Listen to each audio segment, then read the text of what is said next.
তারপরে রোজার পরেই পাবলিক পরীক্ষা আছে। সুতরাং এই সময়টা খুব চিন্তা করে দেওয়া হয়েছে বলে আমাদের কাছে মনে হয় না। আমরা মনে করি যে ডিসেম্বরেই নির্বাচন হওয়া সম্ভব। আজকের এই দিনটি ইসলাম ধর্মে যারা আমরা বিশ্বাস করি তাদের জন্য একটা অত্যন্ত মহান দিন, মহৎ দিন। এই জন্য যে এই দিনে ত্যাগের মাধ্যমে আমরা সত্যকে অন্বেষণ করি এবং মহান আল্লাহ তাআলার কাছাকাছি আমরা পৌঁছতে চাই।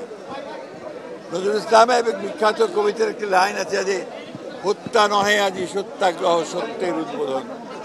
এই দিন সত্যিকার অর্থেই আমাদেরকে ত্যাগ করতে শেখায়, আমাদেরকে মানুষকে ভালোবাসতে শেখায়, আমাদেরকে আরও মহৎ পৃথিবী গড়ে তুলবার জন্য আমাদেরকে শিক্ষা দেয়।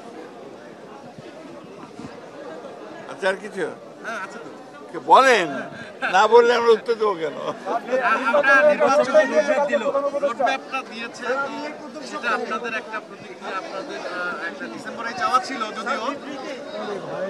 আপনারা তো আমাদের প্রতিক্রিয়া আমাদের প্রেস রিলিজের মাধ্যমে পেয়েছেন, তাই না? আমাদের বরাবরই দাবি ছিল যে আমরা ডিসেম্বরের মধ্যে এই নির্বাচন চেয়েছিলাম, জনগণের প্রত্যাশাও তাই ছিল।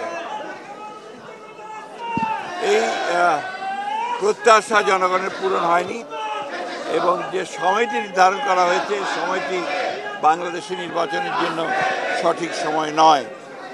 এখানে আপনার যে প্রচণ্ড গরম, ঝড় বৃষ্টি হওয়ার আশঙ্কা থাকে ওই সময়, তারপরে রোজার পরেই পাবলিক পরীক্ষা আছে।